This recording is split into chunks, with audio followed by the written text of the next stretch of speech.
Selamat pagi, Assalamualaikum warahmatullahi wabarakatuh. Halo Jakarta, sekitarnya, dan juga seluruh Indonesia, dan juga mungkin di seluruh dunia yang sudah bisa mendengarkan siaran ini. Nama saya Chandra Lembah, kita hadir di jaringan Radio Smart FM, serta jaringan Kompas Gramedia lainnya, jaringan Radio Kompas Gramedia lainnya, dan juga sejak beberapa saat yang lalu, kita juga sudah bisa disimak lewat YouTube. Nama YouTube-nya adalah Radio Smart FM. Dan seperti biasa juga audionya bisa disimak. Kalau tidak ingin lihat video bisa menyimaknya lewat radiosmartfm.com. Hari ini kita berjumpa lagi di pekan terakhir di bulan Mei 21. Dan kita akan membahas topik yang sudah mudah ditebak, yaitu topik yang sangat ramai diperbincangkan di publik, baik di media konvensional maupun media sosial, yaitu terkait dengan apa yang disebut sebagai TWK. TWK ini mungkin beda dengan TSK. Ya.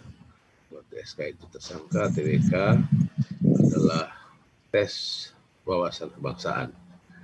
Banyak sudah opini yang dikaitkan dengan tes ini, tapi tentu saja kita tidak bisa menilainya secara cepat tanpa mendengarkan pandangan, pendapat, ulasan dari para narasumber yang sudah ada di sini.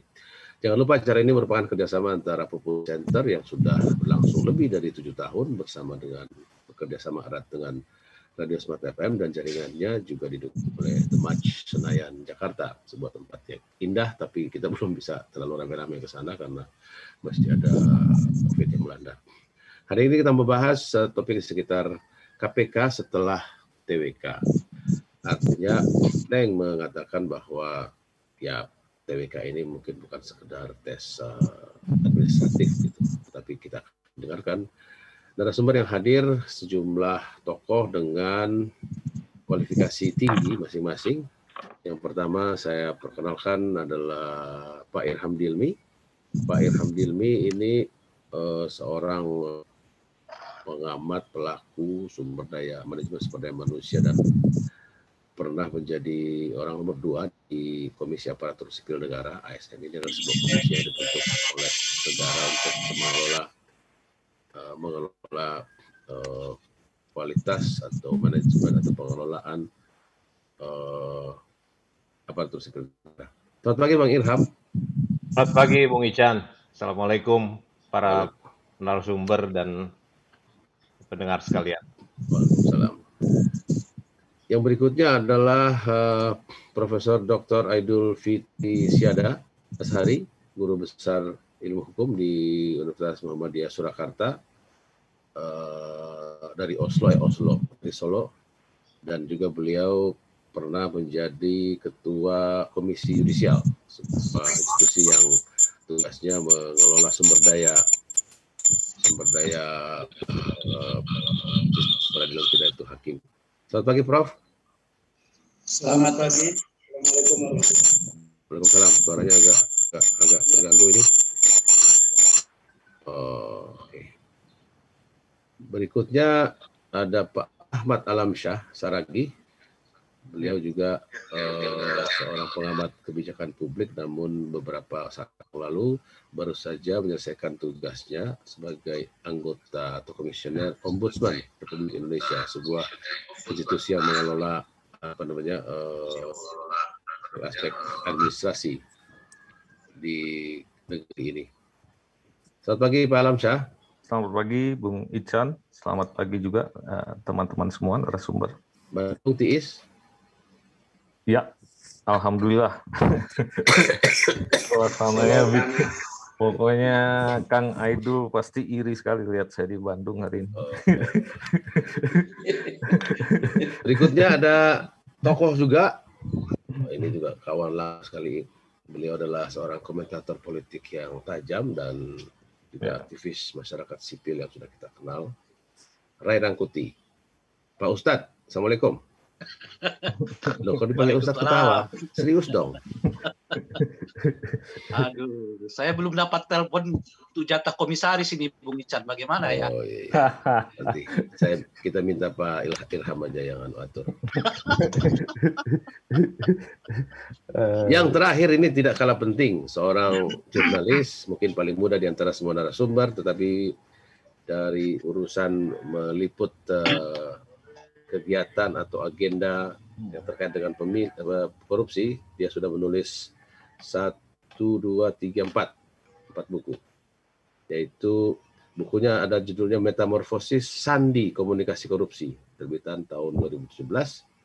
Ada lagi ikut jadi tim penulis buku Serpihan Kisah Jurnalis Yang Bendera, _2, cerita-cerita yang tak jadi berita, dituliskan oleh Tempo Publishing, kalau tadi oleh penerbit Bildung Yogyakarta. Terus tim penulis buku ini judulnya bagus nih, Jalan Sunyi Pemberantasan Korupsi, cerita di balik kinerja tim Korsubkah KPK.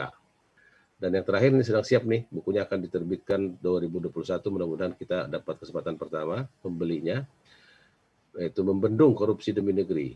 Beliau adalah Sabir Laluhu, seorang jurnalis dedikatif. Selamat pagi Sabir. Halo? Tadi dia ada. Pak Sabir? Mungkin lagi buat kopi, Bung Ican. Oh iya, bisa jadi, nggak apa-apa lah. Oke, Sabir tadi sudah ada, pasti dia. Oh ini, Sabir sebenarnya ada, tapi mungkin lagi tadi buat kopi. Ada yang meledek, ini diskusi katanya para mantan.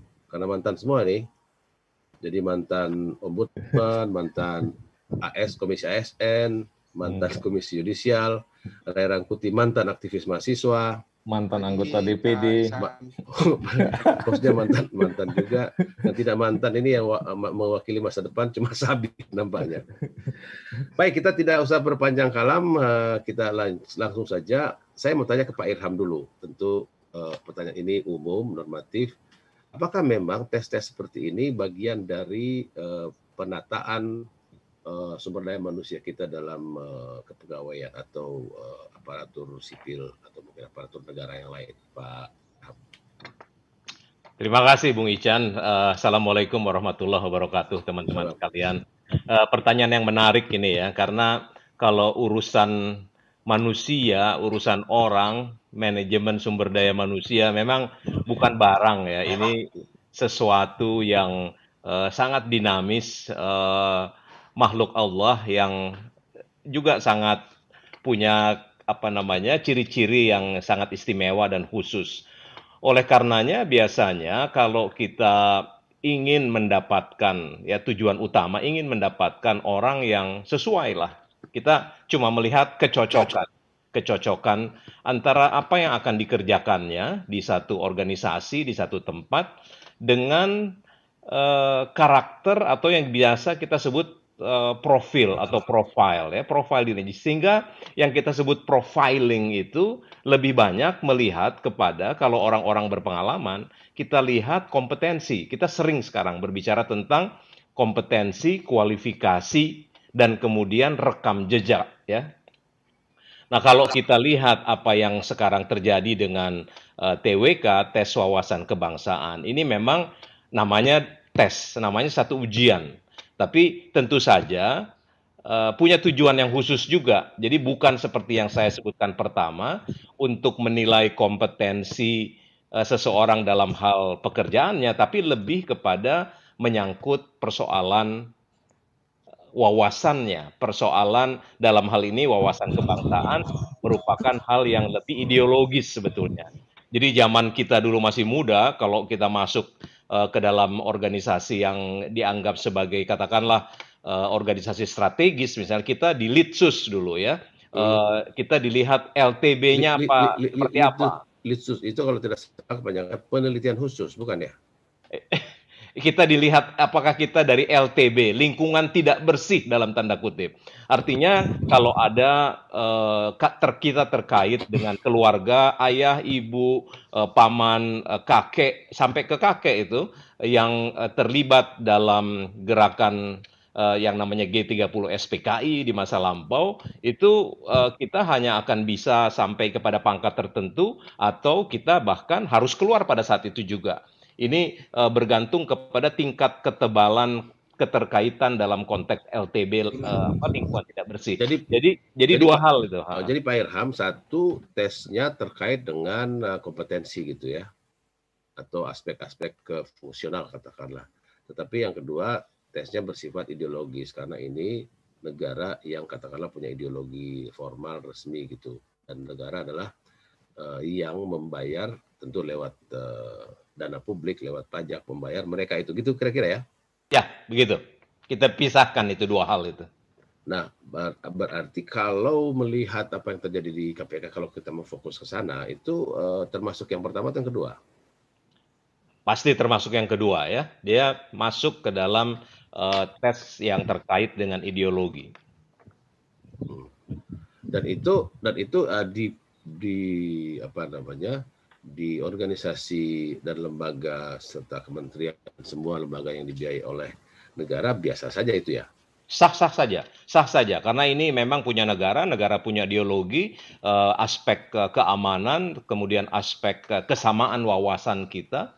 Kita masih ingat dulu monoloyalitas, satu istilah yang sering kita pakai dulu. Sah-sah saja, negara mengharuskan hal ini. Oke, jadi yang tadi Pak Irham bahwa memang ini bagian dari yang tidak baru gitu ya. Persoalan yang tidak baru. Cuman kalau boleh sedikit nambahin aja Bung Ican. Silakan, Mangga. Ya, sedikit konteksnya adalah bahwa setiap tes, setiap ujian itu memang mencoba menilai sesuatu untuk mendapatkan sesuatu. Nah, harapannya adalah bahwa materi daripada tes tersebut itu harus secara valid. Jadi kita ukur validitas dan reliabilitasnya. Apakah tes tersebut, pertanyaan-pertanyaannya memang mengacu kepada apa yang ingin kita dapatkan dari yang bersangkutan. Nah, ini satu pertanyaan lagi, karena kalau jadi nomor satu bahwa tes ini biasa, tapi kedua instrumen yang penting. Instrumen itu pertanyaan, questionnaire segala macam. Yang relevan ya, yang relevan untuk mengukur apa yang ingin kita ukur. Jadi kira-kira sama kayak orang mau bikin survei. Surveinya kalau misalnya ditanya apakah ini lebih baik dengan orang lain, tapi orang lain itu dicari orang yang betul-betul terkenal tidak baik, sehingga dengan mudah saya akan dapat jawaban tidak baik, jawaban lebih baik gitu ya. Tetapi tidak berbohong gitu ya. Kurang lebih oke. Masalahnya di situ. Terima kasih Pak Irham sudah memberi kita lapangan bermain. Setelah itu nanti kita akan lanjutkan. Kita istirahat sebentar, kita ke studio Smart FM Jakarta. Masih ada Pak Alamsyah Saragi, Pak Idul Fitri Siada Asari, Pak Rai Rangkuti, dan Pak Sabir Laluhu. Selain Pak Irham Dilmi yang sudah membuka diskusi kita. Dengan Anda masih dalam Perspektif Indonesia. Ya, di ruang percakapan Zoom ini sudah juga hadir sejumlah rekan jurnalis, mulai dari yang senior, ada Pak Firdaus, ada juga teman-teman lain yang lebih muda. Juga ada para tokoh, saya belum tahu Rahmantar apa bukan. Kolega Pak Alamsyah ada Ibu Leli Pelitasari, kolega Pak Irham Dilmi saya lihat ada Pak Sofyan Effendi, bos saya ada Pak Hendro Martowardoyo, ada juga tokoh Al-Khairat sana Dr. Sofyan Bahmid, luar biasa ini. Ada penulis kondang Linda Kristanti. Mana lagi nih, ada beberapa tokoh yang saya lihat sudah hadir. Ada kolega lama saya juga Dr. Perlindungan Purba di Medan sana. Oke, jadi Pak Irham ingin mengatakan bahwa ini sebenarnya tes yang normal saja, toh wawasan kebangsaan penting bagi seseorang yang menjadi pelayan publik gitu ya, Pak Irham ya. Kalau di negara lain biasanya apa yang dilakukan untuk para pejabat publik atau pelaksana tugas-tugas negara begini? Sangat luas sekali pertanyaan itu. Kalau kita lihat di negara sosialis komunis yang masih menganut demikian atau yang pernah menganut sosialis komunis, hal-hal seperti TWK ini masih ada juga. Tapi kalau kita lihat di negara-negara Barat yang lebih kepada demokrasi, lebih kepada liberal dan sebagainya, mereka pun juga punya, tapi halnya tentu sedikit berbeda ya, sedikit berbeda. Jadi setiap negara saya rasa punya satu alat, atau beberapa tools yang tujuannya untuk mencari apakah memang mereka sejalan ya dengan dengan policy, dengan ideologi dari jadi semacam ideological clearance. Ya, kira-kira begitu. Jadi sesuatu yang sangat normal dimanapun juga itu ya. Cuma bentuknya saja berbeda-beda mungkin. Oke. Cuma kali ini memang lembaga yang melakukannya itu sangat kondang di publik, yaitu KPK gitu ya. Jangan lupa, korupsi adalah salah satu kata yang disingkat dalam gerakan membuat reformasi, yaitu KKN, korupsi, kolusi, nepotisme. Begitu Pak Irham ya? Ya, ya. Oke, saya mau ke Pak Alamsyah. Pak Alamsyah, Anda melihat ini sebagai apa? Kalau tadi ada dua soal. Pertama ini ke sesuatu yang administratif biasa gitu. Ya. Ya kalau orang punya perusahaan juga dia akan cek ke pertanyaan-pertanyaan yang kira-kira kandidat dia untuk jabatan katakan direksi atau senior manager itu mengetahui nggak, punya knowledgement nggak terhadap bisnis yang digeluti atau mungkin secara umum perusahaan. Jadi mungkin itu bagian pertama. Yang kedua ada yang melihatnya ini ya seperti tadi saya bilang dalam contoh yang mudah tadi yaitu survei. Kan kita yang penting bukan survei tapi instrumennya atau pertanyaannya gitu ya Pak Alamsyah. Tapi Anda tentu punya kapasitas dan otoritas untuk memasuki diskusi kita ini dari jurusan mana saja. Baik, terima kasih Bung Chan. Jadi begini, kalau melihat case ini pertama ini kan proses yang berbeda dengan halnya rekrutmen untuk ASN secara umum ya, karena orang sudah ada di satu institusi cukup lama dan kemudian atas perintah undang-undang dimigrasikan untuk menjadi ASN. Seringkali ASN itu ada dua, ada PNS dan P3K. Saya agak merasa cacat prosedur ya kalau terminologi P3K mau dimasukkan ke sini. Mengapa? Karena memang P3K itu digunakan untuk mengisi posisi jabatan tertentu yang stok dari PNS tidak bisa atau tidak memenuhi, tidak ada, atau belum, katakanlah masih terlalu muda dan lain sebagainya, sementara background atau pengalaman yang dibutuhkan untuk posisi jabatan itu ada di pihak eksternal dari pemerintahan, sehingga boleh diambil. Dulunya begitu tujuannya P3K itu, yang kemudian dalam praktek seperti biasa kita disimpangkan. Jadi honorer dianggap P3K, serabutan jadinya ya, sehingga kemudian jadi problem sendiri. Nah, kalau konteks ini tidak mungkin. Maka pertanyaannya, ya karena mereka sudah ada di sana. Kalau mereka disuruh jadi P3K itu kan namanya cuma kartu pengaman, dan itu bukan itu tujuan undang-undang ASN ya. Maka kemungkinan migrasinya menjadi PNS. Saya lihat.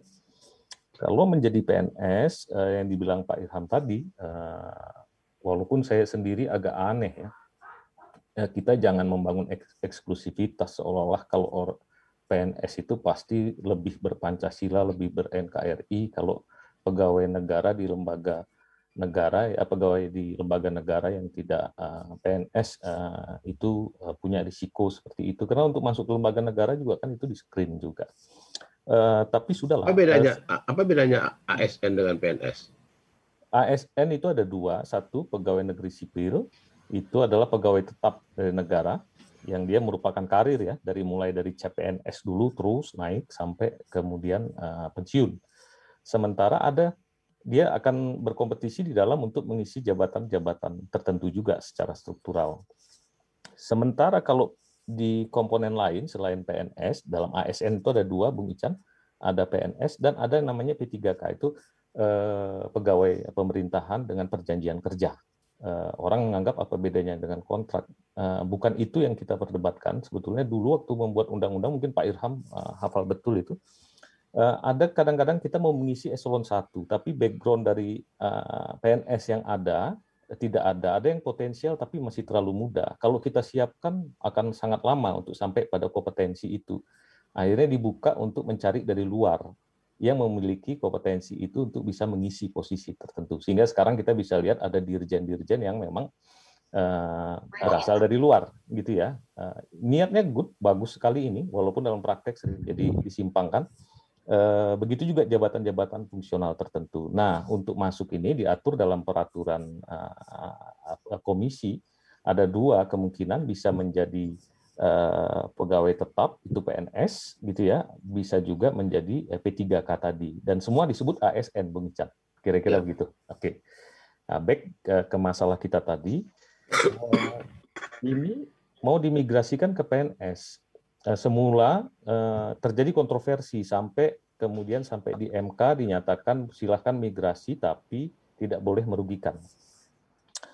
Kata-kata merugikan ini multitafsir. Di Indonesia ini, Bung Ican, kita ini sejak reformasi ini dilatih betul untuk melakukan debat-debat apologetik di muka publik. Kita didik masyarakat kita jadi masyarakat Abu Nawas. Misalnya begini, maksud saya ini joke aja. Kalau seorang diktator di suatu negara itu meninggal, untuk mengamankan dirinya maka dokter kenegaraan ini akan bilang pimpinan tertinggi tidak meninggal, yang terjadi adalah jantung dan paru-parunya berhenti berfungsi selamanya. Jadi, nah di kita ini terjadi begitu. Ketika kemudian ada pemberhentian 51, maka kemarin saya cukup kaget sekelas kepala BKN bisa bilang bahwa ini tidak merugikan, mereka berhenti sesuai dengan prosedur, dipenuhi kewajibannya. Jadi kita masuk ke debat-debat apologetik yang saya bilang sangat tidak edukatif ke publik ya. Pada prinsipnya begini. Ketika dia dimigrasikan, tadinya hanya pernyataan yang harus ditulis bahwa dia setia pada Pancasila, NKRI, itu semua ada di dalam peraturan komisi. Tapi kemudian ada tambahan pasal, ditambah juga harus mengikuti tes wawasan kebangsaan. Saya tadinya belum terlalu curiga ya, bukan curiga, maksudnya belum terlalu memprediksi akan terjadi polemik ini. Apalagi saya lihat Pak Firly Bukhari begitu semangatnya. Proses migrasi ini akan disertai nanti pelantikan pada tanggal 1 Juni, hari lahirnya Pancasila. Luar biasa ini. Saya bilang, ini Ketua KPK yang sangat mengakomodir gosip-gosip tentang radikalisasi di KPK. Saya pikir ini kebijakan pimpinan. Menurut saya sih sebetulnya nggak perlu direspon isu-isu seperti itu ya. Tapi sudahlah, karena sudah jadi wacana publik, mungkin kayaknya ada keinginan KPK untuk memulihkan. Saya tidak menyangka tes wawasan kebangsaan ini menjadi salah satu parameter untuk migrasi ini. Nah, malah kemudian terjadi polemik macam-macam. Kalau pengalaman saya, nanti mungkin Bung Aidul juga punya pengalaman di KY, bisa cerita. Selama di Ombudsman itu, ketika saya diminta ditugasi 2 tahun untuk memimpin tim reformasi birokrasi, salah satunya menyusun tentang jenjang jabatan para asisten pemeriksa kita, ada salah satu kompetensi selain teknis, manajerial, ada satu lagi itu adalah perekat bangsa, gitu ya. Nah, nanti itu bisa dijelaskan Pak Irham lebih clear bisa menjelaskan itu. Nah, kalau tes psikologi untuk kompetensi manajerial itu memang assessment center dan lain sebagainya sudah punya instrumen begitu banyak, BKN sudah, dan itu alat-alat yang sudah diuji jutaan orang. Jangan-jangan saya malah berpikir kalau basis tes psikologinya itu udah sampai bisa sampai 1 miliar mungkin di penduduk di dunia ini yang mengalami tes seperti itu. Sehingga saya tidak meragukan kalau itu kalibrasinya sudah makin akurat, makin biasa, cukup presisi gitu ya. Tapi ketika masuk tes wawasan kebangsaan, ada beberapa referensi, salah satunya adalah indeks moderasi bernegara. Itu biasa digunakan di TNI AD dan lain sebagainya pada saat rekrutmen. Kita pernah melihat salah satu yang jadi polemik dulu, yang mau menjadi taruna, tapi dianggap berkewarganegaraan yang tidak jelas, tapi kemudian dia lulus tes indeks moderasi negara dengan skala 5,6 dari 7, itu berarti 80 nilainya, dianggap bagus dan akhirnya diterima. Nah, biasanya indeks moderasi bernegara itu, saya bicara agak teknis sedikit ya, Bung Ican, itu dia punya namanya skalanya, katakan 1 sampai 7, sangat setuju, kemudian setuju terus sampai tidak gitu ya. Dikasih satu pertanyaan yang dia punya kelas begitu. Ada gradasi. Gradasi. Dari gradasi itu nanti akan keluar skornya. Dia akan tendensinya kemana? Average, rata-rata gitu. Itulah yang keluar skor. Dan itu tesnya tertulis. Kemudian di dalam KPK ini ada ditambah satu lagi, ini dijelaskan juga oleh BKN. Ada profiling. Nah, ini sudah masalah bagi saya. BKN ini apa ya? Badan Kepegawaian Negara. Badan Kepegawaian Negara. Okay. Nah, kemarin katanya salah satu komponennya adalah profiling. Profiling digunakan model apa? 1.000 lebih orang mau di-profile. Yang paling gampang adalah tracking rekam jejaknya di media sosial. Berikutnya, tapi saya juga profiling ini tampaknya tidak adil, maksudnya tidak fair. Kenapa? Apakah semua harus diperlakukan sama? Ternyata tidak. Ada yang didatangi aparat tertentu gitu ya, dicek rumahnya. Apakah 1.000 sekian orang itu dicek? Saya nggak yakin. Nah, Atau tentunya mungkin yang bisa di random, acak. even di random atau acak, kemudian keluarlah angka yang ajaib itu orang-orang tertentu saja. Ini kan sudah jadi pertanyaan tentang metode, kalau random atau tidak, atau purposif gitu ya, itu sudah menyangkut metode. Pertanyaannya kemudian metode ini valid atau tidak, satu. Bias kepentingan atau tidak, itu kan muncul akhirnya spekulasi ya. Atau Satu, dipilih berdasarkan popularitas yang lebih populer yang didatangi. saya nggak tahu. Nah, nanti ada cara untuk menyelesaikan konflik-konflik semacam ini. Kemudian yang ketiga adalah wawancara yang sifatnya mengkonfirmasi sebuah pertanyaan terbuka. Saya tanya sama beberapa peserta di KPK, mereka mengumpulkan keluar 17 poin pertanyaan di sini. 1 sampai 5 saya lihat masih umum, yang sifatnya bagaimana dengan atasan. Ke bawah sudah mulai DITII sampai bahkan FPI. Saya tidak yakin 5 tahun lalu ada pertanyaan tentang FPI. Ini kan baru dekat-dekat ya. Nah, pada saat isu-isu kadrun di KPK dilanda dengan isu kadrun dan sebagainya, radikalisasi, pemerintah belum menyatakan FPI sebagai institusi yang terlarang gitu ya.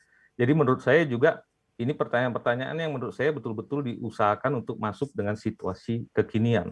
Itu artinya pertanyaan-pertanyaan yang updated atau mutakhir gitu. Mutakhir belum tentu relevan ya nanti. Terus sampai LGBT dan lain sebagainya. Ada 17, Bung Ican, kalau saya baca agak panjang di situ ya pertanyaan itu. Hasil dikumpulkan dari semua peserta itu saling mengingat dan kemudian keluarlah 17 itu poin itu. Saya melihat treatment-nya berbeda-beda. Kalau sudah treatment berbeda-beda dalam menghadapi orang, ketika ditanya, kita akan bertanya persoalan berikutnya. Perbedaan ini apakah bisa dipertanggungjawabkan oleh asesor? Perbedaan treatment. Terus etika dalam melakukan penggalian informasi, asesor itu punya standar etik tertentu gitu ya. Apakah cara-cara kemarin itu bisa dianggap memenuhi kaidah etik? Asesor yang dipakai biasanya pakai dari luar, kalau perusahaan kan pakai luar dong biasanya. Saya akan lanjutkan. Jadi kemudian ketiga, apakah asesor ini independen? Begitu kita dengar di media, asesor ini ditunjuk oleh BKN. Saya tidak tahu prosesnya dalam BKN, tentunya dia berarti anggaplah eksternal tapi masih dalam lingkup institusi negara. Ada BIN, TNI AD gitu ya, dan lain sebagainya. Saya belum tahu detail, saya dengar juga sudah dilaporkan ke Ombudsman, nanti biarlah Ombudsman yang mengurai itu nanti siapa. Jadi saya melihat ada 3. 1, masalah relevansi pertanyaan-pertanyaan itu, materi di sini. 2, metodenya. 3, kompetensi dari asesor. Ini kalau kemudian dibiarkan berlarut-larut, kita akan masuk ke debat Abu Nawas, nggak selesai-selesai. Maka saya pikir sudah betul kalau kemudian para pegawai KPK melapor ke Ombudsman, agar kemudian Ombudsman bisa melakukan eksaminasi atas 3 hal ini. Untuk memeriksa apakah terjadi maladministrasi. Kalau kemudian hal-hal ini tidak dipenuhi, asesor kompetensinya tidak memenuhi ketentuan, melanggar etik tertentu, berarti maladministrasi. Kalau materinya tidak standar, sama juga maladministrasi. Jadi melakukan sebuah tindakan administratif dengan prosedur yang tidak terstandar, gitu ya. Kemudian yang kedua menyangkut metode juga sama. Jadi biarkan nanti ada wasit yang melakukan ini, dan Ombudsman, pengalaman saya biasanya kalau mengeksaminasi kita akan undang ahli dari asosiasi asesor untuk menilai apakah cara begini patut. Apakah kalibrasi dari instrumen yang digunakan juga bisa dipertanggungjawabkan. Proses siapa yang mengkalibrasi. Nah, kalau itu dilakukan, barulah kita bisa mengambil keputusan apakah tes TWK yang dilakukan ini bisa dipertanggungjawabkan, akuntabel atau tidak. Kalau tidak akuntabel, sebaiknya ya di out gitu ya. Saya berpikir kita memang sedang ada dalam situasi butuh wasit untuk melakukan ini. BKN, kepala BKN sebaiknya juga jangan terlalu banyak juga melakukan pemberian penjelasan-penjelasan yang nanti kemudian menjadi makin spekulatif. Pimpinan KPK, termasuk juga para peserta ya. Walaupun saya paham ini pasti panas sekali. Saya berharap Ombudsman, tempat lembaga saya bekerja itu, bisa melakukan eksaminasi secara objektif sehingga kita bisa mengambil keputusan bahwa cara ini bisa dipertanggungjawabkan atau tidak. Pengalaman saya untuk tes untuk indikator kompetensi perekat bangsa ini memang tidak tidak sepresisi komponen-komponen kompetensi yang lain yang sudah berkali-kali teruji gitu ya, Bung Ican, bisa digunakan. Saya kira sementara dari saya itu dulu. Terima kasih. Itu tadi suara Ahmad Alamsyah Saragi, beliau mantan Bapak Komisioner dari Ombudsman Indonesia. Tadi sebelum kita break, saya panggil Sabir. Sabir sudah ada ya? Sabir? Sudah Bang. Oke, baik. Oke, kopinya sudah ada ya. Iya, ada juga sini akademisi senior Pak Puryono, Profesor Cipta Rianto. Selamat pagi. Kita istirahat lagi untuk ke pesan komersial. Nanti kita balik lagi bersama topik kita KPK setelah TWK. Nasib KPK setelah TWK. Ya, smart listener dan juga pemirsa di YouTube, kita terbang ke Solo sekarang, ke Surakarta. Ada Profesor Aidul Fitri Syada Azhari yang memang di sana sebagai guru besar Fakultas Hukum di Universitas Muhammadiyah Surakarta. Profesor Aidul bisa cerita mulai dari sewaktu di KY, tentu juga ada kegiatan seperti ini, profiling atau sejumlah instrumen untuk mengukur kualitas hakim untuk posisi tertentu misalnya, atau juga dalam konteks beliau sebagai ahli hukum tata negara. Monggo Profesor Aidul. Ya, terima kasih Kang Ican. Terdengar suara saya? Terdengar, clear. Ya. Jadi berbeda dengan Pak Alamsyah tadi, beliau ada pengawas. Saya di Komisi Yudisial itu ada pelaksana rekrutmen Hakim Agung.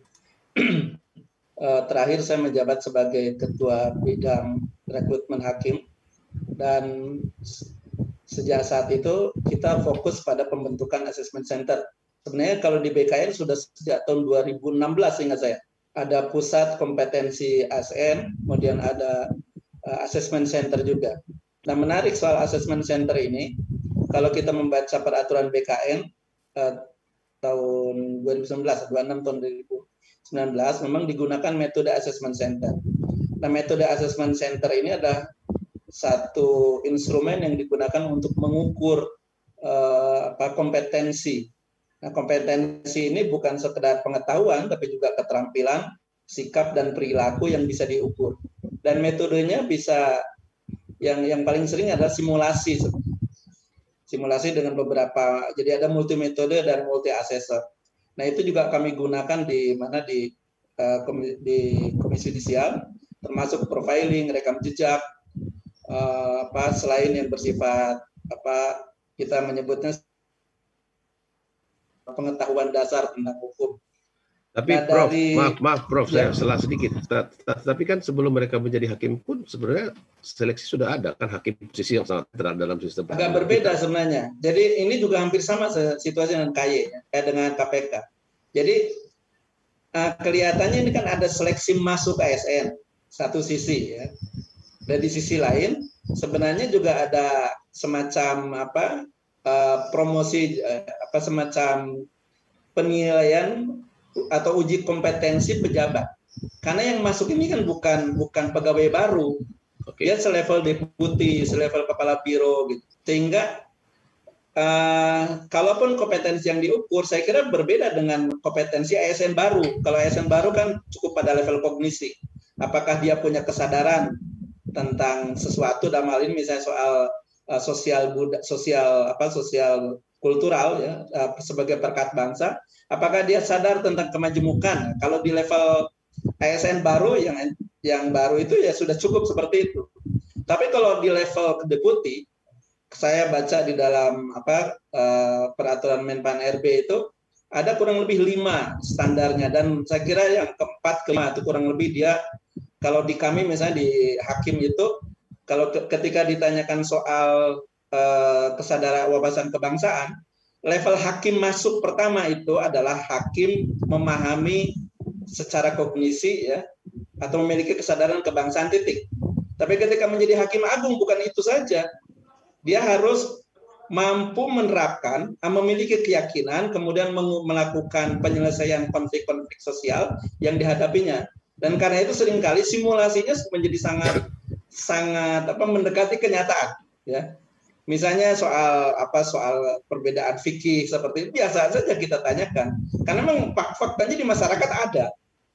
Jadi simulasi yang paling ekstrim seringkali dilakukan.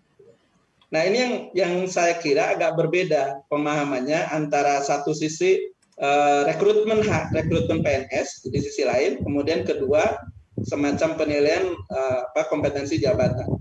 Dan khusus untuk setahu saya ya, sependek pengetahuan saya memang untuk manajerial dan perekat bangsa atau sosial kultural itu menggunakan metode assessment center.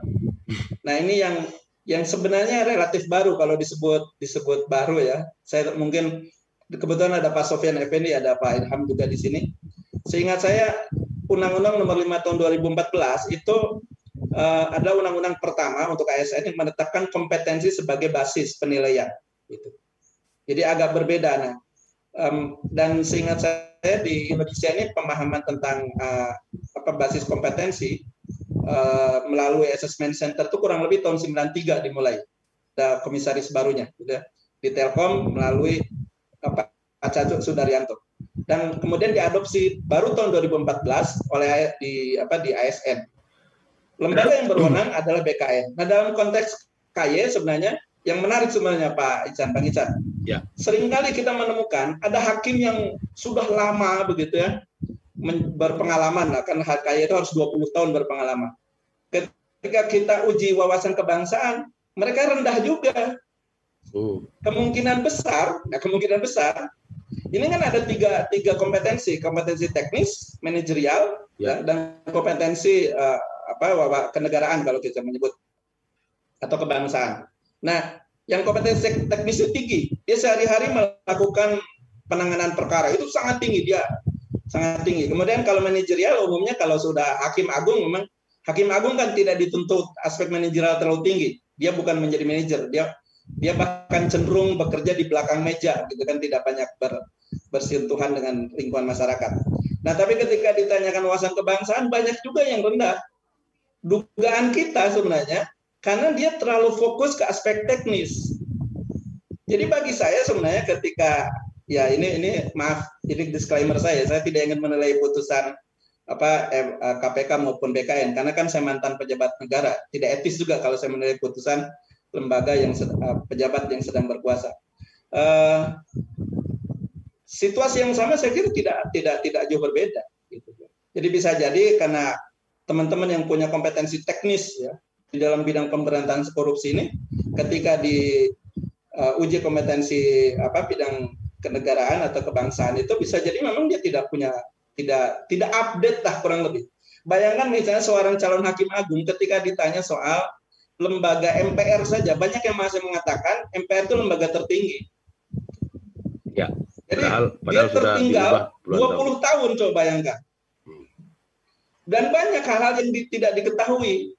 Padahal dia punya kompetensi teknis yang sangat tinggi ketika memutuskan masalah, gitu ya.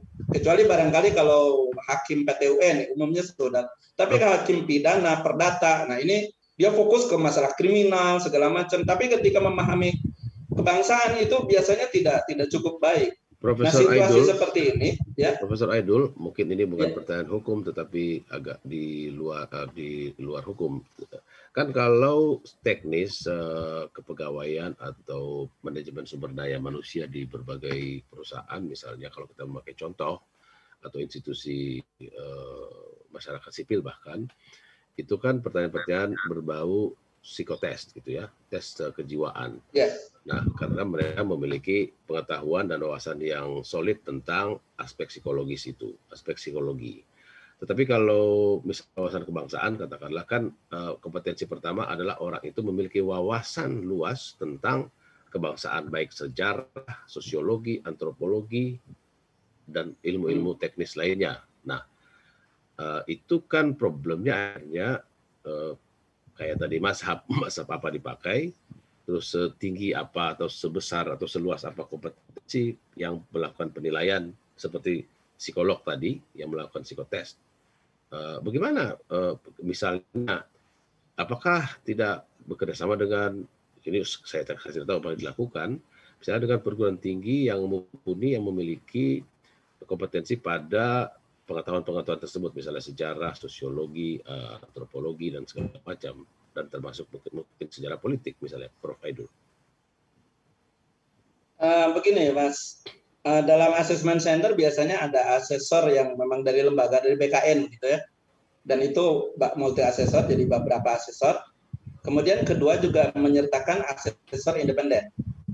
Nah, lalu setelah itu ada juga observer, tapi biasanya yang diupayakan tidak terjadi itu adalah pertemuan antara pengguna, dalam hal ini kalau kami KY misalnya dengan Hakim Agung itu tidak boleh, dengan calon Hakim Agung tidak boleh, dan mungkin KPK juga tidak boleh bersentuhan. Kami dulu pernah menggunakan assessment center di BPK, ya, itu 2 ruangan yang sama sekali terpisah dan kita tidak bisa tidak boleh bertemu, bahkan berpapasan saja tidak boleh. Gitu. Jadi KY atau mungkin namanya KPK itu tidak boleh mencampur karena ini sangat independen.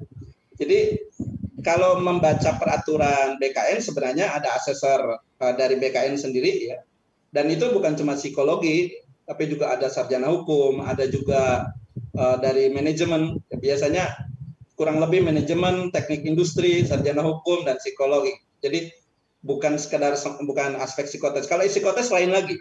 Ya. Ini assessment center ini metode yang berbeda. Kemudian kedua asesor independen. Nah, kalaupun melibatkan, menarik sebenarnya. Saya antara heran tapi juga memahami satu sisi.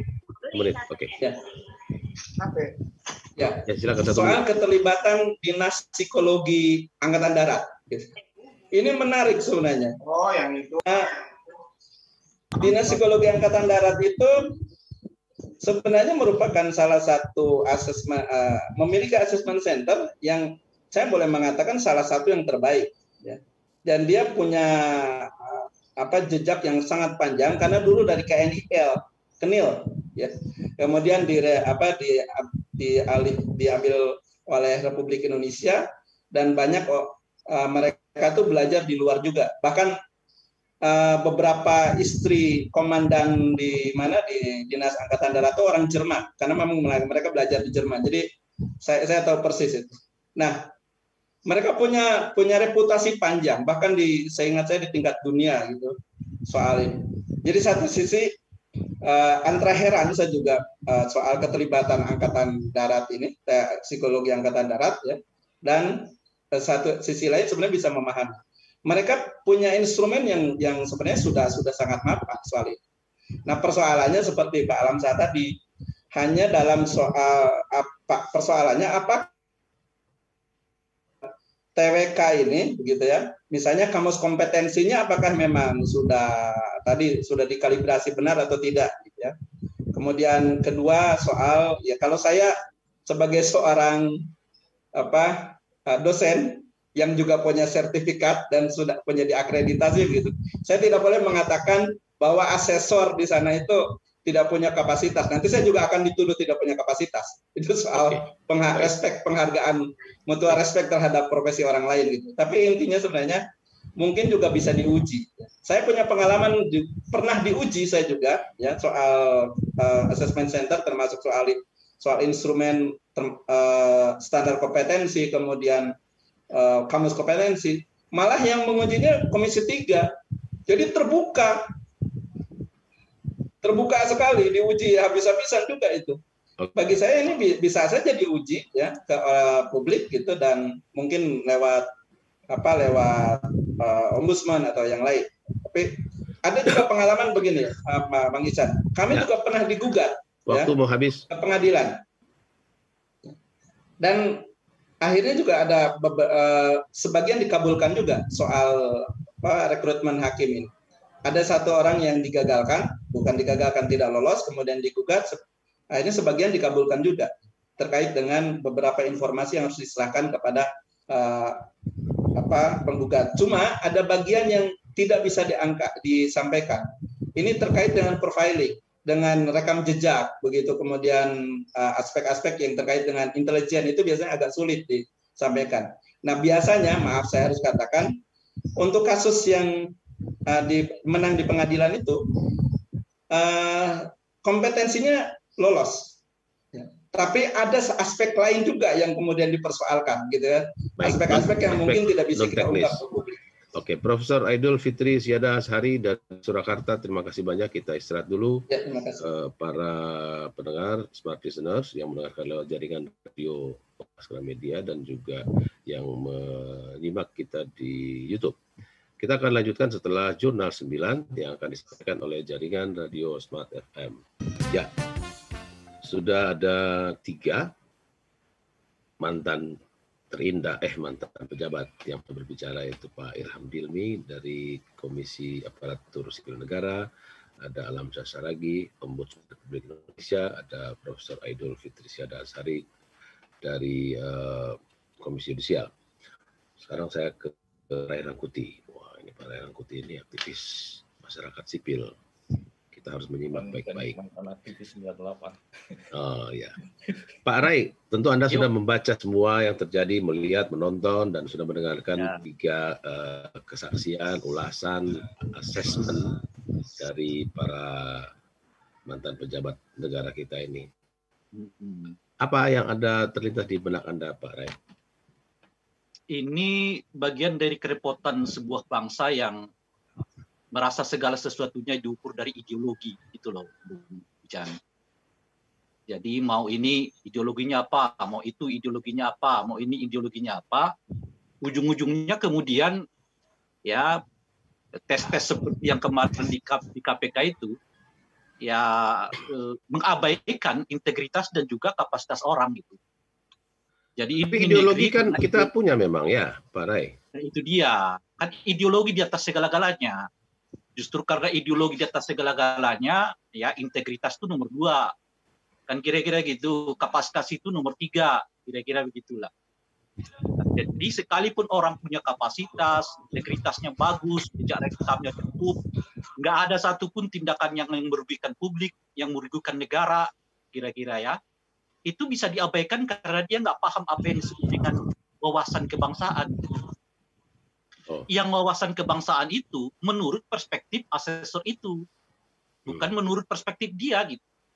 Misalnya, kita kasih contoh, bagaimana mengukur kesetiaan orang terhadap negara Indonesia dengan pertanyaan, kamu memilih Quran apa memilih Pancasila? Itu pertanyaan yang menurut saya bukan saja repot, tapi berpotensi untuk memecah bangsa ini. Seolah-olah ya masih ada masalah antara Pancasila dengan agama dan Quran dengan Pancasila, masih ada masalah. Justru pertanyaannya kepada asesor itu, Anda sebenarnya mengerti nggak hubungan antara agama dengan Pancasila, hubungan Quran dengan Pancasila? Sudah lebih dari 40 tahun orang berdiskusi tentang hubungan. Maksud Anda ini pertanyaan yang terlalu berat dan besar. Pertanyaan itu masalahnya untuk tes aparat sipil negara. Iya. Pertanyaan itu memilih di antara 2, nggak ada opsi. Anda milih Quran apa milih Pancasila? Kalau Bung Ray saya tanya, jadi Anda kalau milih? Saya misalnya menjawab, saya milih Al-Quran, seolah-olah saya meninggalkan Pancasila. Kalau saya memilih Pancasila, seolah-olah saya meninggalkan Quran. Kalau pilih dua-dua tidak bisa? Gitu. Pilih dua-dua tidak bisa?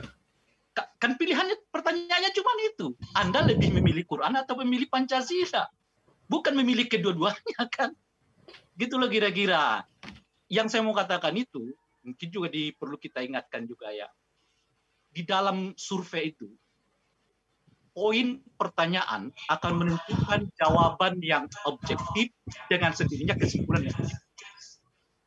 Jadi kalau pertanyaannya saja menggiring orang untuk seolah-olah dia bukan bagian yang mengerti wawasan kebangsaan, akan ada kesimpulannya seperti itu. Pak Ray, Anda lebih setuju pertanyaan terbuka atau pertanyaan yang kayak begitu tadi yang menyudutkan? Ya, tentu saja pertanyaannya terbuka. Misalnya kan sangat mudah. Apa pandangan Anda antara Al-Quran dengan Pancasila? Sangat bisa terbuka di mana-mana pun jawabannya.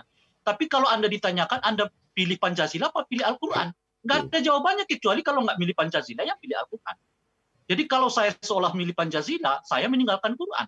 Kalau saya milih Al-Quran, saya seolah-olah meninggalkan Pancasila. Atau Pak Rai coba bikin simulasi di rumah, di sebelahnya ada istri, ada anak, tanya anak, kau pilih mama apa papa? Iya kan? Jadi kalau dia milih mama, seolah ninggalin saya kan. Itu repot menurut saya. Nah, jadi pertanyaan-pertanyaan yang seperti ini bisa nggak dipertanggungjawabkan dalam kerangka untuk melihat apakah seseorang itu punya dimensi wawasan kebangsaan atau tidak. Itu sama seperti tadi Bung Alam sudah menyebutkan. Kalau Anda buat pertanyaan begini, jawabannya begini, kesimpulannya akan begitu gitu loh. Ya kan? Sama dengan survei. Kehebohan di KPK ini kan tidak datang tiba-tiba, artinya tes wawasan kebangsaan ini akhirnya masuk dalam ingatan publik terhadap situasi umum di KPK di mana terjadi dinamika dan segala macam itu ya. Nah, itu yang menurut saya tes wawasan kebangsaan dengan model yang seperti sekarang ini bukan dalam rangka membuat orang lebih mencintai bangsa gitu. Yang ada adalah memecah belah kita. Bahwa seolah-olah penganut agama tertentu satu, atau penganut aliran agama tertentu dengan pertanyaan, Anda kunut apa enggak sih? Ini tujuannya apa dengan wawasan kebangsaan? Kalau saya kunut, kalau saya nggak kunut, akan lebih mencintai bangsa dan negara. Kira-kira begitu ya. Jadi bukan hanya akan membuat agama tertentu atau kepercayaan tertentu, bahkan aliran agama tertentu pun seolah-olah dibedakan. Yaitu yang mau katakan itu, tes wawasan kebangsaan seperti ini, alih-alih akan menyatukan kita, tapi yang ada adalah membuat seleksi antara mereka yang cinta negeri dan tidak cinta negeri dengan hanya soal ya apakah pikirannya kira-kira gitu bisa diraba bahwa yang bersangkutan memiliki kecintaan terhadap negeri, bukan tindakan. Nah, sekarang pertanyaannya misalnya kepada asesor itu, lebih penting menilai tindakan apa lebih memiliki cara pandang? Sebab cara pandang orang bisa bermacam-macam. Seperti misalnya ya, kalau kita sebutkan di dalam fikih itu puluhan mazhab, tapi mereka itu semua tetap muslim. Selesai di situ. Pikiran orang bisa bermacam-macam terhadap Pancasila. Tetapi mereka adalah Pancasilais. Karena yang diukur itu bukan soal bagaimana mereka memahami Pancasila. Yang diukur itu adalah bagaimana tindakan mereka, apakah tindakan itu betul-betul mencerminkan pemahaman terhadap yang kita pahami terhadap Pancasila atau tidak. Ini yang mestinya dilihat sebagai bukti bahwa yang bersangkutan cinta negara dan bangsa. Saya khawatir di masa mendatang, Bung Ecan, seorang koruptor karena begitu pasif menjawab tentang hal yang berkaitan dengan wawasan kebangsaan itu, jauh lebih diutamakan. Atau yang mudah memilih disuruh pilih kitab sucinya dengan... Iya. Padahal dua-duanya baik ya. Itu yang saya sebutkan repot. Itu makanya sampai sekarang, kalau disebutkan tadi, ya kita kesulitan memberantas korupsi. Kenapa gitu? Karena koruptornya tetap diberi kekuasaan, sementara yang menangkap para koruptor itu kemudian bukan saja dipecat dari jabatannya, bahkan dilabeli orang yang nggak bisa dibina. Anda bisa bayangkan itu label itu. Nggak bisa dibina. Sejahat apa mereka sehingga bisa dinyatakan nggak bisa dibina? Kan ini, maksud saya, Anda pecat aja itu sudah apa namanya? Sudah bermasalah. Anda pecat tadi itu sangat menyakitkan. Tapi pemecatan itu didasarkan bahwa mereka tidak Pancasilais dan lebih parah lagi tidak Pancasilais, nggak bisa dibina. Itu 3 kali lipat penghinaannya terhadap mereka. Sementara kalau kita bilang sebaliknya, para koruptor, ya kan, yang sudah terbukti di pengadilan dan sudah menjalani masa hukuman, masih boleh jadi kepala daerah kok, masih boleh jadi. Karena mungkin para koruptor itu bisa dibina. Kalau pakai logika. Ini nggak ngerti aku. Inilah bangsa kita ini, Pak. Ya kan, mereka yang menangkap koruptor dibilang tidak Pancasilais, yang koruptor itu Pancasilais karena masih boleh menjabat sebagai kepala pemerintah. Oke. Oke. Bung Ray Rangkuti sudah menaikkan. Yang saya mau katakan itu adalah, ya kalau kita itu pertama. Ya. Ya, itu lagi. Adalah soal ini, soal kan. Sebetulnya kan selain tentu saja metode ya, kemudian bentuk-bentuk pertanyaan yang disampaikan ya. Sebetulnya kan juga perdebatan kita di awal itu apakah memang ya peralihan istilahnya itu di dalam peraturan presiden itu dengan cara yang seperti ini atau tidak. Itu kira-kira itu. Jadi ini kan seolah-olah anggota seolah-olah anggota KPK, staf KPK yang sekarang ini adalah ASN baru, calon ASN baru, gitu. Dan migrasi tadi ya. Iya itu menurut saya. Nah, jadi kalau kita mulai dari situ, nah sebetulnya fondasinya adalah apakah secara etik ya, mereka yang berubah statusnya karena perubahan undang-undang itu harus diperlakukan sama dengan mereka yang betul-betul mau mendaftar sebagai ASN baru. Karena apa gitu? Karena menurut saya pemahaman saya terhadap tafsir Mahkamah Konstitusi itu orang yang mendapat efek langsung dari perubahan undang-undang di tengah, ya kan, tidak boleh dikorbankan demi perubahan undang-undang itu. Kecuali nanti KPK misalnya merekrut ASN baru, itu lain cerita. Baik. Kan perubahan ini saya nggak inginkan, atau perubahan itu tidak di dalam kuasa saya. Mengapa saya harus mendapat implikasi langsung dari perubahan yang diputuskan secara politik di tengah-tengah? Kecuali sejak dari awal, misalnya di non ASN kan semua dinyatakan semua ASN KPK itu harus mulai dari nol, kira-kira begitu ya. Dan semua tadi kalau Ketua BKN mengatakan nggak dirugikan karena akan dibayarkan, itu dengan sendirinya. Jangankan ASN, buruh sekalipun kalau dia diberhentikan di tengah jalan, pesangonnya tetap dikasih. Jadi Pak Ray Rangkuti, ya. Terima kasih banyak. Untuk sementara kita tahan dulu, kita ikuti dulu perintah bos saya di sini yaitu produser. Kita istirahat untuk ke jeda komersial. Sabir Laluhu siap-siap, kopinya diteguk lagi supaya suaranya nanti lantang. Pastikan Anda masih dalam perspektif Indonesia. Ya. Walaupun di tengah kepungan para mantan, semoga Bung Sabir Laluhu bisa lebih tegar. Suaranya sudah bisa keluar, Pak Sabir? Siap. Oke. Tadi Sabir sudah mendengarkan semua yang dikatakan oleh Pak Alamsyah, Pak Irham, Pak Rai, Pak Aidul. Anda kan sehari-hari ada di lapangan, melihat situasi, memantau, mewawancarai, bertemu, dalam pertemuan on the record maupun off the record. Apa yang bisa Anda ceritakan, Pak Sabir? Sebenarnya ada beberapa barisan yang bisa dibagi kali ini ya. Saya akan menambahkan yang disampaikan para penyelidik atau para pegawai sebelumnya yang disampaikan. Yang pertama ini soal peraturan KPK nomor 1/2001 tentang alih status itu. Menarik sebenarnya kalau dilihat peraturan itu. Saya nggak tahu apakah para pembicara atau yang lain pernah membacanya atau mengunduhnya. Di bagian akhir itu ada catatan dari saya secara pribadi, tanggal yang dipakai dengan tulisan tangan, 27 Januari 2001. Ini menarik sebenarnya. Kenapa saya bilang? Karena catatan yang disahkan ditandatangani Pak Firly, itu 27 Januari 2001, tulisan tangan. Di bawahnya ada 27 Januari 2021, tulisan tangan juga yang diundangkan. Artinya begini, dan tulisannya sama. Itu pertama. Jadi Perkom itu ditulis dengan tulisan tangan untuk tanggal pengesahannya dan tanggal penandatanganannya. Mungkin secara administratif saya tidak tahu ya, apakah itu bisa dibenarkan atau tidak. Tetapi dalam banyak peraturan perundangan yang saya unduh, saya baca begitu ya, paling ya cuma tanggal yang dimasukkan, tidak tanggal, bulan dan tahun. Itu apa yang saya dapatkan di lapangan begitu. Itu yang pertama soal peraturan KPK itu. Jadi apa ini? Kan menarik. Kok begini gitu loh. Oke. Saya sama beberapa teman mendapatkan informasi bahwa memang peraturan ini sudah disiapkan lama. Itu yang pertama. Peraturan ini sudah disiapkan lama. Jadi ketika draftnya itu kan beberapa penyelidik pegawai, baik itu kedeputian pencegahan atau misalnya di bidang kesekjenan, itu menyebutkan bahwa peraturan ini sudah disusun lama dan dibahas secara bertahap gitu.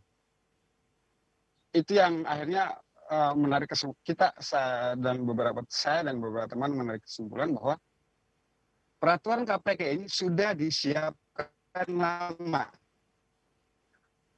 tinggal dimasukkan tanggal, bulan, dan tahun. Tulis tangan aja. Harusnya itu kan undang-undang ketika atau peraturan perundangan itu kan ini ya berdasarkan pengalaman yang saya lihat, beberapa peraturan itu hanya tanggal saja yang dimasukkan.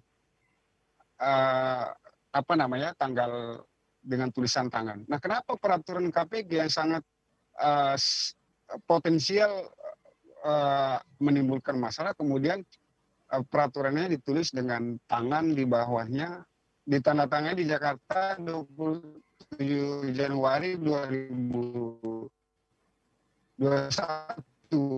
Begitu juga diundangkan. Dan tulisannya sama. Tulisannya sama. Artinya yang menuliskan itu adalah orang yang sama gitu loh. Peraturan KPK-nya itu untuk tulisan tangannya. Itu bisa jadi catatan. Saya bisa share sebenarnya di sini untuk tapi nanti bisa dicari saja peraturan KPK nomor 1 2021. Itu pertama. Yang kedua begini Bang Ihsan. Ya. Jauh hari sebenarnya sebelum KPK mengumumkan mereka memakai asesor dari BNPT, BAIS, dan BIN, sebenarnya teman-teman di lapangan sudah mengetahui itu. Tapi memang ketidakjujuran dari pimpinan KPK khususnya itu, apakah benar mereka menggunakan itu? Tidak jujur juga, tidak pernah disampaikan. Belakangan ketika ramai di berita baru disampaikan. Artinya KPK ketika menyebutkan mereka ingin menyampaikan nilai-nilai integritas, pencegahan korupsi, berani jujur hebat, apalagi ya, tidak jujur dari dalam gitu. Bagaimana lembaga yang ingin mencegah korupsi dengan nilai dasar kejujuran tidak jujur? Itu pertama. Ya. Itu kedua maksud saya. Sabir, Anda sebagai ketidakjujuran lain adalah ketika dibahas di dalam TWK disebutkan, jadi bukan hanya penyidik yang tahu atau pegawai atau kedeputian tim pencegahan ya, bukan hanya mereka yang tahu. Kita juga tahu bahwa di dalam ternyata pimpinan Pak. Siap Bang? Siap. Ya, Sabir, kalau misalnya Anda sebagai jurnalis ditanya opininya gitu, apakah Anda lebih setuju mana menggunakan lembaga-lembaga negara tadi, lembaga-lembaga negara tadi, atau Anda memilih kerjasama dengan akademisi, kayak perguruan tinggi, kayak atau lembaga-lembaga yang lebih akademik gitu? Halo? Saya lebih sepakat disilangkan, digabungkan Bang. Jadi ketika ada misalnya, kenapa saya sepakat dua, jadi jangan kayak pertanyaan TWK Bang, A atau B, nggak bisa begitu. Nggak, maksudnya ini baiknya itu digabungkan. Tadi ada kalau nggak, iya tidak bisa hanya jangan kayak TWK Bang. Ini kan bukan TWK, kita diskusi nih loh. Jadi jangan A atau B gitu loh. Ntar si Sabir nggak lulus nih kan, jangan gitu. Saya lebih sepakat ini dikawinkan. Ada lembaga negara, tetapi ada lembaga independen. Kenapa saya bilang begini? Kan di banyak pengalaman di KPK khususnya itu kan mereka menggunakan lembaga independen, tetapi memang melibatkan lembaga negara juga pada saat perekrutan pegawainya begitu. Nah ini kan kenapa pola itu tidak dipakai? Ya memang penggunanya dia adalah milik negara begitu ya, tetapi kemudian ketika masuk TWK dan sebagainya pasal 5 ayat 4 gitu digunakan tes wawasan kebangsaan, sebenarnya harusnya ditarik begini Bang. Di dalam undang-undang KPK itu kan tidak ada sebenarnya mengamanahkan itu. Tetapi memang ada salah satu klausul di pasal ayat berapa itu disebutkan bahwa bisa diturunkan hal-hal lain itu di peraturan komisi atau peraturan pimpinan KPK. Nah itu jadi senjata untuk dimasukkan. Nah maksud saya begini, dan yang harus diingat itu kan pasal 5 ayat 4 itu disebutkan tes wawasan kebangsaan itu menggunakan bekerja sama dengan BKN. Dari BKN lah kemudian Pak Sabir. Siap Bang. Apakah lembaga-lembaga tadi Anda sebut itu diminta oleh KPK atau justru yang memberikan penugasan itu BKN kepada KPK? Jadi kan begini Bang, kalau dari penjelasan di lapangan kan pimpinan KPK menyebutkan berdasarkan pasal 5 ayat 4 Pergub KPK itu dimintakan ke BKN. BKN lah yang menugaskan gitu ya, meminta lembaga-lembaga negara itu baik BIN, BAIS ataupun BNPT. Jadi kerjasama gitu. KPK tidak meminta langsung. Itu poin dari mereka. Tetapi sebenarnya berdasarkan info di lapangan, ya kan tidak mungkin BKN menawarkan itu kalau tidak ada dialog interaksi dengan pimpinan KPK, ya kan? Atau para usernya. Siapa ini yang mau digunakan, kan begitu ya? Kami informasi yang kami terima memang ada dialog itu. Jadi tidak hanya satu arah, misalnya, oh mau disalahkan karena BKN yang meminta, ini KPK tidak meminta, nggak bisa begitu. Karena dua user dan pelaksananya itu ada pertemuan. Jadi apakah misalnya kalau kita ditarik garis lurus ini, apakah ada pimpinan KPK yang meminta? Ada. Tidak mungkin tidak ada, kan ada rapat dengan BKN kan gitu ya, untuk menggunakan asesor-asesor itu gitu loh. Nah artinya kalau kemudian pertanyaan tadi seperti Bang Isan menyebutkan setuju atau tidak, saya lebih setuju digabungkan, dikawinkan. Jadi ketika misalnya ada perbedaan perspektif di lapangan antara asesor A dengan asesor B, itu kan ada penengah gitu ya, antara BKN dengan asesor yang satu dari itu bisa jadi penengah gitu. Itulah yang kemudian bisa ditindaklanjuti gitu, Bang. Oke. Pak Irham. Halo? Ya, Pak Irham. Ya, siap. Ya, apakah memang lembaga-lembaga kayak KPK, bisa juga KPU, atau mungkin juga lembaga lain atau kementerian itu menentukan asesornya sendiri atau diampu oleh BKN? Setiap instansi pemerintah itu diberikan keleluasaan untuk mereka memilih siapa penguji kompetensi, dalam hal ini assessment center yang akan digunakan. Tadi Prof. Aidul pernah menyampaikan bahwa memang di Indonesia itu yang paling tua itu adalah yang punya PT Telkom yang ada di Bandung. Mereka sekarang kira-kira punya 50-60 orang asesor. Dari situlah sebetulnya di Indonesia terutama beredar kemudian assessment center yang kita kenal di mana-mana. Sekarang di instansi pemerintahan sampai di sekretariat negara, badan pemeriksa keuangan, tentu saja pasti BKN sudah punya, bahkan di pemerintah-pemerintah provinsi, pemerintah kabupaten pun juga mereka sekarang punya, dan mereka boleh digunakan. Jadi menariknya seperti begini misalnya, Kabupaten Tasikmalaya mereka lebih suka menggunakan assessment center dari Universitas Erlangga. Saya bilang padahal kan dekat ke Unpad. Unpad juga punya. Kami lebih cocok, Pak. Jadi terserah aja, terserah. Sekarang BKN akan melakukan program sertifikasi bagi para assessment center dan para asesornya yang ada. Walaupun mereka punya asosiasi yang sifatnya nasional, tapi untuk kebutuhan assessment dari aparatur sipil negara, BKN lah yang punya. Nah, ini yang saya rasa kemudian nantinya ke depan itu akan harus bagaimana dan aturannya seperti apa. Jadi silakan saja. Bahkan instansi juga Kementerian KKP misalnya, mereka menggunakan lembaga psikologi angkatan darat. Ya, Pertamina menggunakan lembaga psikologi angkatan darat karena pernah komutnya itu mantan kepala staf angkatan darat. Jadi dia suka sekali dengan mantan ya Pak. Mantan Panglima. Pak Andri Tono Sutarto, bukan? Iya, betul. Jadi dia selalu bilang, oh kalau mau kita assess itu calon direksi dan komisaris anak perusahaan, kita kirim ke lembaga psikologi angkatan darat. Silakan ya. Artinya dasar dari metodologi yang itu memang pada dasarnya sama ya. Itu untuk tes kompetensi yang sifatnya tadi ada 3 hal, kompetensi umum atau manajerial, kompetensi bidang atau kompetensi teknis, dan di dalam Undang-Undang Aparatur Sipil Negara ada satu lagi yang agak sulit juga untuk para psikolog untuk mencoba mengejawantah operasionalisasinya, yaitu kompetensi sosiokultural ya. Nah, ini perdebatan banyak di dalam sini. Nah, yang digunakan di dalam tes wawasan kebangsaan ini sebetulnya kompetensi sosiokultural yang lebih menyangkut kepada ideologi ya, pada dasarnya. Kalau misalnya kompetensi sosiokultural atau ya wawasan besar, wawasan sejarah, wawasan politik itu dipakai hanya sebagai penyerta saja, bukan penentu kelulusan, itu nggak apa-apa dong. Misalnya, untuk apa kalau Anda menggunakan sesuatu cuma nice to have? Nice to have itu berarti kita kan buang-buang uang. Kalau kita mau menggunakan sesuatu tentu ada manfaatnya. Nah, saya ingin menyentuh satu hal. seorang ahli psikologi yang kita kenal dari UI, dari Fakultas Psikologi UI, Profesor Hamdi Muluk, Ya. dia pernah menyatakan bahwa tes wawasan kebangsaan yang dilakukan oleh BKN bersama dengan mitra-mitra lainnya dari BNPT, dari BAIS dan dari BIN itu secara ilmiah dapat dipertanggungjawabkan menurut yang bersangkutan ya.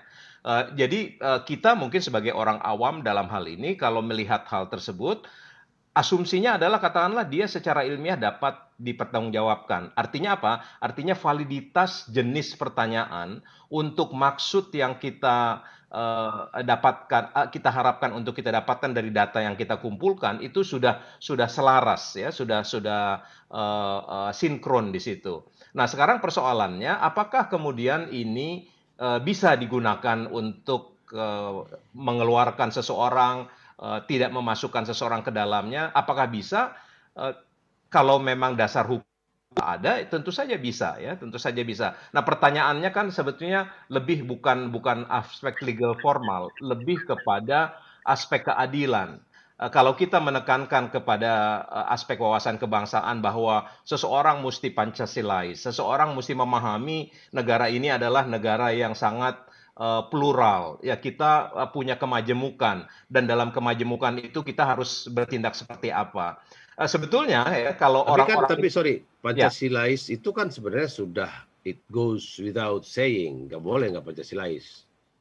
Tetapi betul. kalau tesnya membuat orang seperti terlihat tidak Pancasila seperti dikatakan oleh Rangkuti, itu yang memusingkan itu.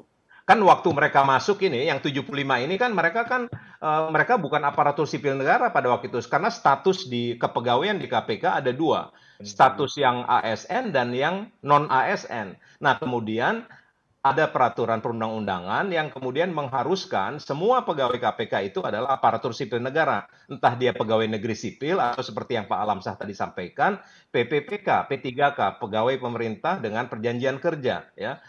Jadi untuk mereka bisa masuk... Maaf, saya awam. Apakah P3K? Ya, P3K ya.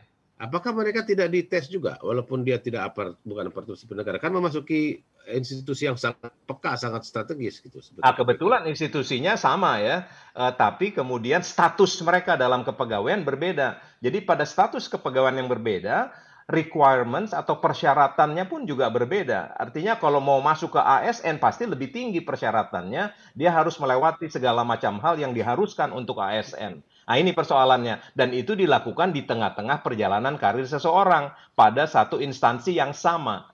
Nah, ini jadi masalah etika di dalam situ. Apakah kita boleh melakukan ya? Negara menyatakan ya kalau lu mau jadi ASN ya silahkan. Kan ada peraturan harus ya ASN. Kalau tidak ASN, it's my way or the highway, ya silahkan keluar saja kalau dari sini. Kalau memang Anda nggak mau jadi ASN. Itulah menurut saya Bung Ican ya persoalannya. Karena yang menghajatkan mereka itu jadi ASN bukan mereka, tapi perintah undang-undang. Ya. Itu loh kira-kira. Kecuali seperti yang kita sebutkan tadi, kalau Anda mau ASN, Anda ikuti undang-undang itu benar gitu loh. Ya. Tapi mereka di tengah jalan kemudian dipaksa oleh undang-undang untuk menjadi ASN. Lalu orang-orang ini kemudian harus ikut. Padahal ada keputusan MK yang mengatakan bahwa tidak boleh orang dirugikan karena perubahan aturan di tengah gitu kira-kira. Jadi pernyataan yang mengatakan juga harus kembali lagi seperti ASN nggak tepat untuk kasus ini, itu maksud saya. Ya, kita break dulu Pak Rai, nanti saya kembali lagi. Ada Pak Alamsyah juga yang sudah standby sejak tadi dan Pak Aidul Fitri Syada Azhari. Kita akan sampai pada sesi terakhir setelah jeda komersial. Ya, waktu tersisa tipis, saya ingin bagi juga tipis-tipis, slicing. Pak Sabir. Ya, 1 menit.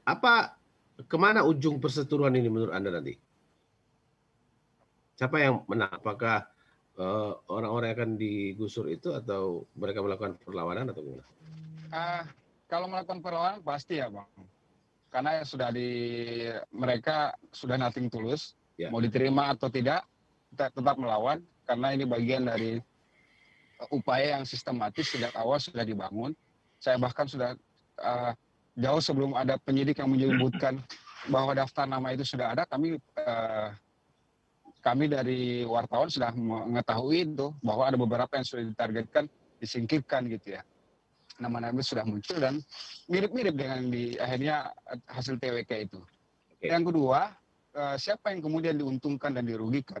Kalau di ujung itu yang bicara diuntungkan, maka ada orang di balik ini yang mendesain yang akan diuntungkan.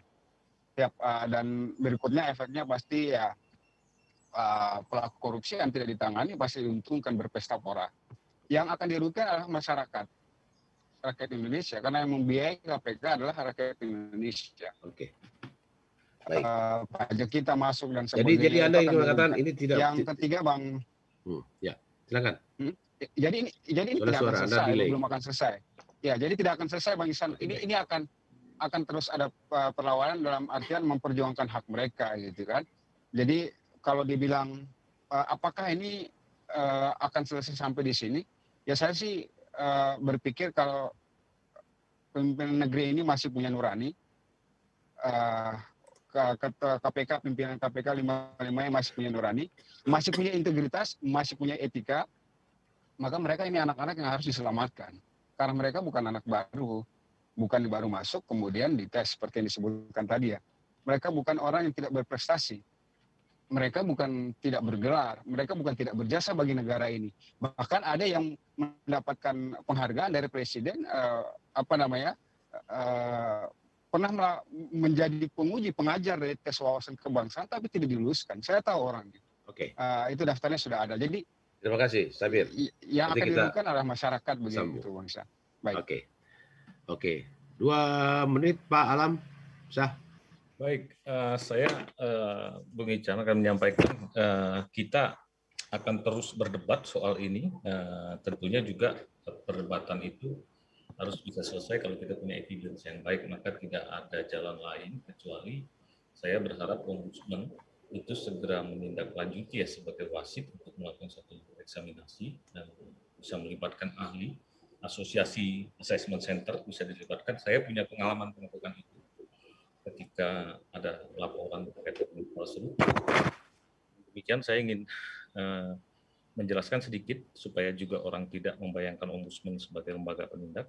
Pertama, Ombudsman dia akan periksa masalah prosedural dan regulasi pendukung. Ya.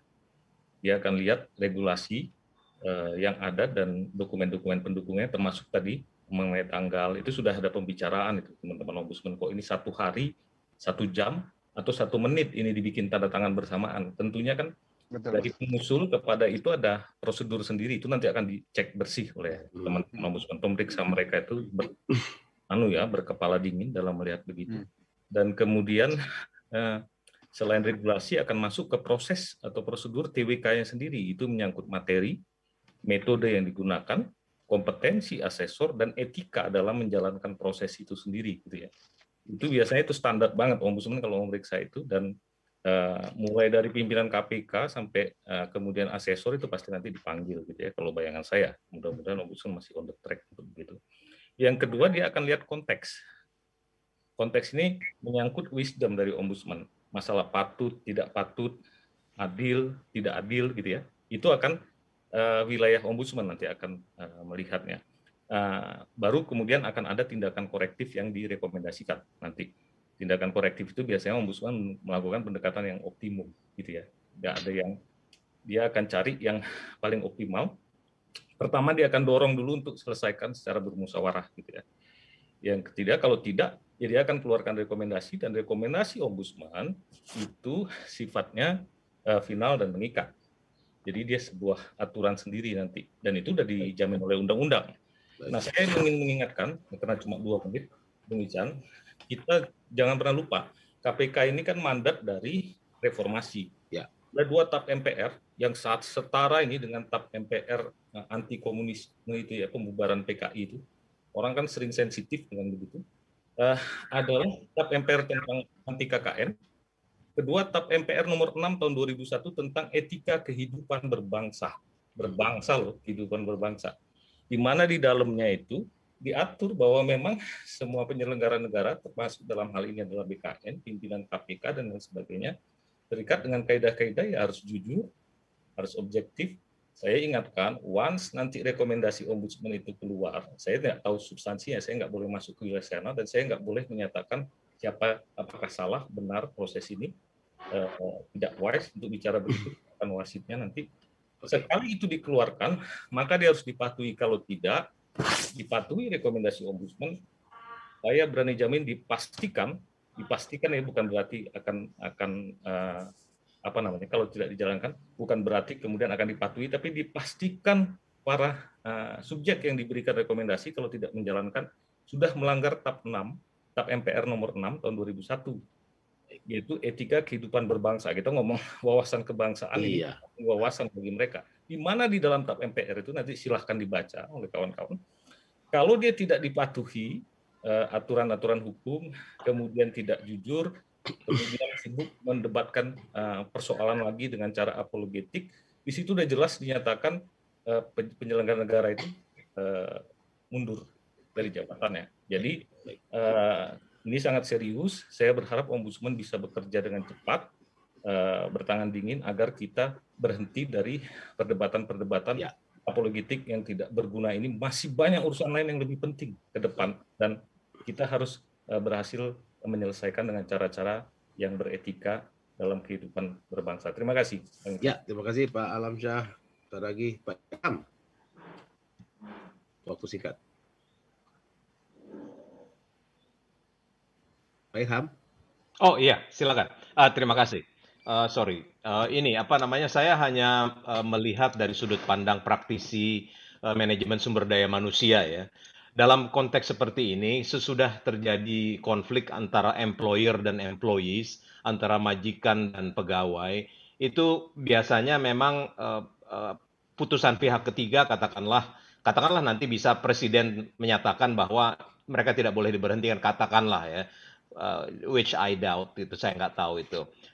Tetap saja yang terjadi adalah yang sudah terjadi ketidaknyamanan, ya, hubungan antara kedua belah pihak. Jadi sebagaimana juga di sektor swasta, di sektor publik yang lain, itu biasanya kalau sudah seperti begini, ada keributan-keributan, lebih baik bercerai saja, lebih baik berpisah, namun hak-hak mereka dalam perpisahan itu harus tetap dihormati, ya, hak-hak entah pesangon dan lain-lain sebagainya. Kalaupun terjadi mereka tetap dipertahankan di dalam, kondisi sudah tidak nyaman, kondisi sudah tidak kondusif lagi, dan yang sangat disayangkan itu adalah adanya pertumburan antara dua hal. Jadi orang yang berintegritas tinggi itu tidak berwawasan kebangsaan juga tinggi, ya, ada pemahaman begitu. Sementara orang yang kurang berintegritas itu berwawasan kebangsaan tinggi. Ini ada konotasi yang kemudian muncul nuansa yang seperti demikian. Mudah-mudahan dengan hal ini kita bisa saling belajar bersama. Bagi orang-orang yang 75 ini sebetulnya kan mudah. Kalau mereka tahu bahwa ini adalah usaha menyingkirkan mereka, jawab aja pertanyaan-pertanyaan itu dengan apa yang diharapkan oleh para penguji, apa yang diharapkan oleh para asesor. Pilih mana, Pancasila apa Quran? Bilang aja pilih Pancasila. Tapi orang-orang ini kan berintegritas tinggi. Mereka tidak mungkin membohongi diri sendiri, ya. Jadi itulah yang terjadi. Jadi saya mengasumsikan, mungkin benar mungkin salah, mereka ini orang yang penuh dengan integritas tinggi, baik. Jadi itu yang mesti dipertimbangkan. Makasih. Terima kasih. Pak Ray, singkat. Oke, Bung Ican. Ya, amanat reformasi itu kan pemberantasan korupsi pertama, ya. Nah, yang kedua adalah menjadikan bangsa kita lebih dialogis. Oleh karena itu, sejak dari awal kita menolak tegas semacam label-label terhadap masyarakat. Kalau dulu masyarakat disebut misalnya dengan komunis, dan oleh karena itu banyak sekali warga negara kita yang kehilangan haknya sebagai warga negara karena dicap komunis itu. Kemudian ada label-label tentang kafir, macam-macam. Itu semua kita tolak. Nah, sekarang hal yang sama terjadi di KPK. Sesuatu yang kita perjuangkan dahulu, susah payah, agar model-model pelabelan itu tidak boleh lagi terjadi terhadap warga negara kita, karena akan menyusahkan bangsa ini ke depan. Gitu. Nah, ini sekarang terjadi lagi. Jadi Pak Irhan, mereka bukan hanya sekedar berpisah, persoalannya adalah perpisahan itu ya melukai identitas mereka sebagai anak bangsa. Karena mereka kemanapun akan dicap orang tidak memiliki wawasan kebangsaan. Itu kan Pak Irhan bisa bayangkan nggak? Ini bukan sekedar saya bercerai gitu loh. Ini sekedar bahwa saya dianggap, katakanlah gitu ya, laki-laki yang tidak bertanggung jawab. Itu beban yang saya akan pikul sepanjang hidup saya gitu. Koruptor itu, selesai dia penjara, selesai semua. Dia bisa kembali jadi pejabat negara kok. Bisa kepala daerah, bisa ini, bisa mau-maunya dia. Nggak ada pembatasan di Republik terhadap mereka. Gitu. Saya, misalnya lah gitu, atau kasus dalam ini penyidik 75 staf KPK itu, saya akan dipenjara oleh status yang dibuat oleh negara. Bahwa saya ini merah, dan lebih parah lagi, merahnya itu tidak bisa diperbaiki, nggak bisa dibina. Kemana saya akan pergi di Republik ini? Jadi persoalannya bukan hanya sekedar saya diberi pesangon, karena itu kewajiban semua hak pemilik, katakanlah ini negara atau pemilik modal, atau saya sebagai buruh ya pasti mendapatkan pesangon. Bukan itu. Bisa nggak negara memberikan sedikit penghargaan terhadap saya dengan tidak melabeli saya sebagai orang yang merah dan tidak memiliki wawasan kebangsaan? Terima kasih Pak Rey. Label yang harus saya pikul sepanjang hidup saya, bahkan mungkin kepada anak cucu saya, seperti yang dialami oleh saudara-saudara kita dari dahulu, yang dilabeli dengan komunis, sehingga hak-hak mereka sebagai warga negara nggak ditemukan, nggak dilayani. Gitu. Ini yang concern saya, salah satunya Bu Ican. Jangan sampai label-label ini mengakibatkan banyak hak warga negara yang semestinya dipenuhi oleh negara tidak dapat dilaksanakan.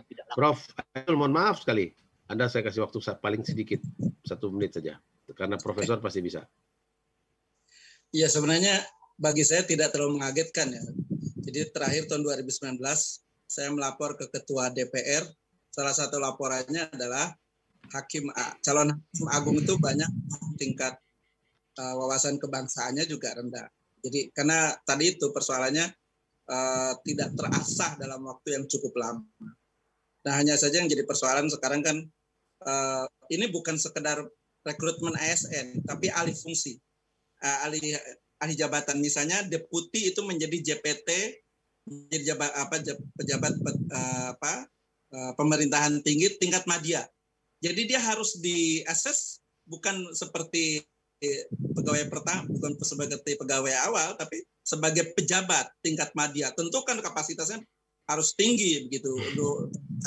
Kemudian kepala biro seingat saya untuk tingkat JPT tingkat pratama itu juga asesmennya berbeda dengan PNS yang pertama kali masuk. Jadi ini ada dua yang mungkin berbeda. Ya, satu sisi ini rekrutmen, dianggapnya ini rekrutmen, padahal bukan.